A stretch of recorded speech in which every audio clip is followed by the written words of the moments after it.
La tombe. À tel point, c'est que la charge de cavalerie de Pajol n'a fait que 2 morts. Pajol a été reblessé une fois de plus, parce qu'il a chargé avec un seul bras, il avait déjà eu le bras blessé en Saxe, et il y a son cheval qui a sauté sur une mine, le pont n'a pas été détruit complètement, et il y a ça qui est arrivé. Ce qui fait que les troupes françaises de Victor sont arrivées, ont avancé en pleine ville. Là, Napoléon s'était arrêté sur le plateau de Surville, et ce qui s'est produit, c'est que finalement, les troupes françaises, poursuivant les Alliés sur la tombe, à un moment donné, ont fait volte-face, tout en brûlant les maisons du coin. Ça n'a pas brûlé beaucoup, il pleuvait, donc ça n'a pas brûlé beaucoup. Mais ils ont massacré tout ce qu'ils pouvaient trouver comme animaux, etc.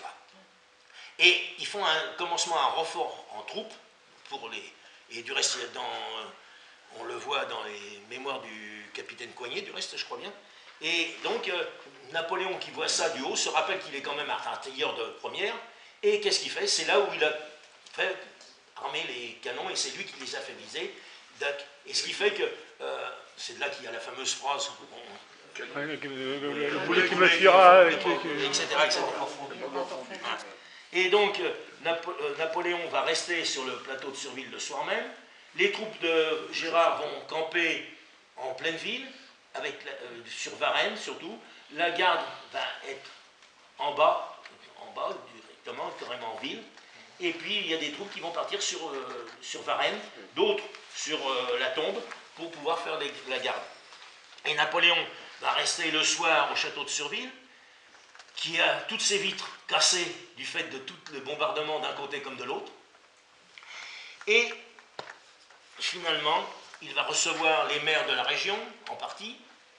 Il recevra le lendemain matin Victor, à qui il va faire une scène énorme, et Victor lui rappelle qu'il a combattu toute sa vie, qu'il a, comment dirais-je, perdu son gendre, qu'il va reprendre un fusil comme garde dans la garde impériale. Finalement, oui. Il va servir à Graud. Et là, il lui donne un régiment de jeunes gardes avec Rothenbourg, du reste. Et il va lui donner ce commandement. Il va quand même reconnaître que celui qui a fait le plus beau boulot, c'était Delord. Il va lui donner, pour distribution à sa brigade, 40 croix de la Légion, sur les 50 qu'il donnait au corps de Pajol. C'est pour tout dire. Pajol, lui, va être fait grand croix, et en même temps, Delord va être nommé général de division. Et c'est là où il le dit, si tout le monde m'avait servi comme vous, l'ennemi ne serait plus en France. Alors, le bilan de la journée, l'ennemi a perdu quand même 3000 morts, dont le général Hohenlohe, ou blessés, plus de 300 prisonniers, dont le général Schoeffer, 55 officiers, 15 canons, 4 drapeaux. C'est ça qui compte beaucoup d'abord. Mais lui, malheureusement, toute proportion gardée, il a perdu quand même 2000 hommes, qui sont hors de combat, dont le fameux général Château, évidemment, qui refuse évidemment de se faire amputer du bras par l'arrêt, et qui mourra à Paris le 18 mai 1814, il avait 35 ans. Et oui, il avait 35 ans. La succursale de l'hospice civil rue de la Poterie, au milieu des jardins, ils ont créé un vaste trou pour pouvoir recevoir les blessés, les morts qui y étaient, et en même temps, tous les haillons des malades qui étaient sur le bras ont été brûlés par-dessus les tombes. En dehors de ça, qu'est-ce qu'on peut dire? Que les pêcheurs se plaindront un peu plus tard, parce qu'il y avait des restes de corps qui étaient bombardés dans la Seine et dans la Seine, et ça faisait quand même un peu désordre. Le 19 au matin, il va descendre Napoléon va descendre dans Montereau, et là il va faire quand même un petit peu le 20, ça. Hein? Le 20. Non, le 19. Le 19. Le 19, il descend du château de Surville, et il va déjà faire quelques réflexions à des montées-relais qui n'ont pas joué le jeu dès le départ. Par contre, il va féliciter les autres. Il va faire le tour de la Popote, et il va laisser une revue, il va faire une revue sur la place du marché au blé, mais pendant ce temps-là, l'ennemi, il s'en va, il s'enfuit. Et il est constaté que les Autrichiens vont plus vite à s'enfuir que d'avancer. Oui, une petite vacherie quand même entendre. Oui, c'est... Au matin du 20, à 5 h du matin, il va voir en premier les blessés. Non, il couche non. L'histoire de l'hôtel à Villebasse, c'est archi faux. C'est faux. C'est faux. Il remonte à Surville. Il remontait à Surville. Ouais. D'après ce que j'ai pu lire dans tout ce que j'ai lu les derniers temps. Hein. Ouais. L'hôtel, c'est du pipeau. Et donc, il va voir les blessés et les malades. Il se rend à Fossard. Et là, Pajol, qui a campé avec ses soldats, va quand même lui signaler que le maire, il faudrait quand même y faire quelque chose. Parce que c'est quand même lui qui a donné l'aide. Hein, et il lui demande, qui s'appelle Monsieur Moreau, il va lui demander qu'il soit décoré de la Légion d'honneur. Ce qui sera fait du reste peu de temps après. Mais malheureusement, il a perdu 2 jours.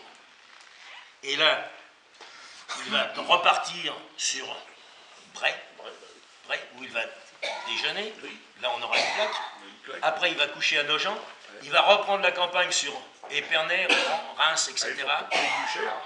Blücher, il s'est réveillé. Oui, quand même. Et puis, malheureusement, on sait ce qui est arrivé. Et alors, comme je dis toujours, de ce jour commence pour l'empereur le long et douloureux calvaire dont les degrés semés de ronces doivent aboutir à Sainte-Hélène.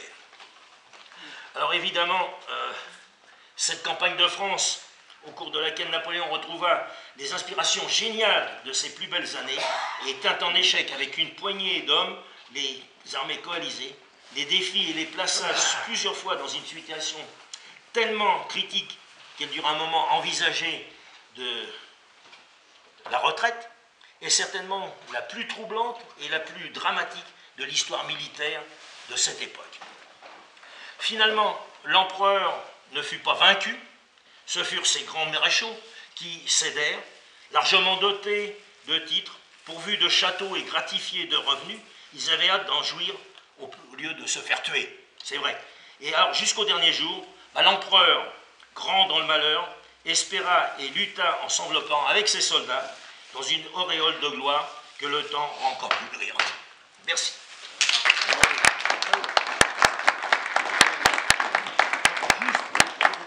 Juste pour finir, une petite question. Victor pouvait-il prendre Montereau le 17 au soir? Parce que c'est une question que tout le monde pose, finalement. Alors, s'il avait réussi à le faire le 17 au soir, l'ennemi n'aurait pas, si vous voulez, eu le temps de fortifier Surville comme ils l'ont fait. Je vous ai passé beaucoup de détails parce que sinon, Wittgenstein et De Wrede, mais était-ce possible? En fait, les Alliés n'avaient pas l'intention de céder la place comme ça. Hein. Ils y mettaient un point d'honneur, leur aussi. Et puis Victor, il avait marché et combattu depuis Guignes. Ils sont partis à 6 h du matin. On est le 18 février. Est-ce qu'il fait jour? Il avait été retardé à Valjoin et Villeneuve-les-Bordes et était arrivé devant Montereau à 8 h du soir, 8 h 30 le soir. Ce qui fait que il avait quand même fait plus de 40 km. Je crois que les troupes pouvaient être fatiguées. De plus, il ne pouvait pas compter sur le moment sur Pajol, parce que Pajol est encore de côté de Valence et il n'a pas reçu d'ordre de ce côté-là. Et puis troisièmement, il faut se rendre à l'évidence que le 18, la bataille, qui dura quand même de 8 h du matin, grosso modo, jusqu'à 6 h du soir, hein, et qu'il fallait rajouter toutes les divisions d'infanterie de Gérard, il a fallu 2 de cavalerie, un grand renfort d'artillerie et l'appui de la gendarmerie pour pouvoir gagner cette bataille. Sans compter que Napoléon a fait donner une partie de la garde impériale. Hein. Voilà. Alors donc, si vous voulez, Victor est quand même excusable, à mon sens. Oui. Pratiquement, oui. Alors, je demandais une petite chose comme ça. Attends, juste une petite seconde. Juste une seconde. Pour vous donner un ordre d'idée, comme les Cosaques étaient bien vus en France, ah oui, l'œil hagard la bouche béante, la barbe noire et la laine puante, les cheveux gras sur le front rabattu, soufflant le vin, respirant la colère, tels sont ces monstres que la terre, de crimes, de haillons, sont toujours revêtus. Voilà. Bon, très bien. Merci. Bon, tu veux que je m'occupe de ça? J'ai coupé une bonne partie quand même parce que, si vous voulez, il faut dire que sinon j'aurais été beaucoup plus long. Merci Daniel. On se rend pas compte. Avant de partir, pour les personnes qui seraient intéressées, nous vendons toujours la plaquette écrite par Michel Desgallo et moi-même. 20 €, ça vous intéresse, ça vous fait la réalisation des monuments, sur la route des Capitoires. Également, une autre chose, un de nos amis adhérents qui s'appelle Monsieur Armand, qui demeure, je crois, dans le... À Nogent-sur-Seine. Bon. S'il vous plaît, s'il vous plaît. Attends. Ça m'intéresse pour ça. C'est pas fini. Excusez-moi. Bon.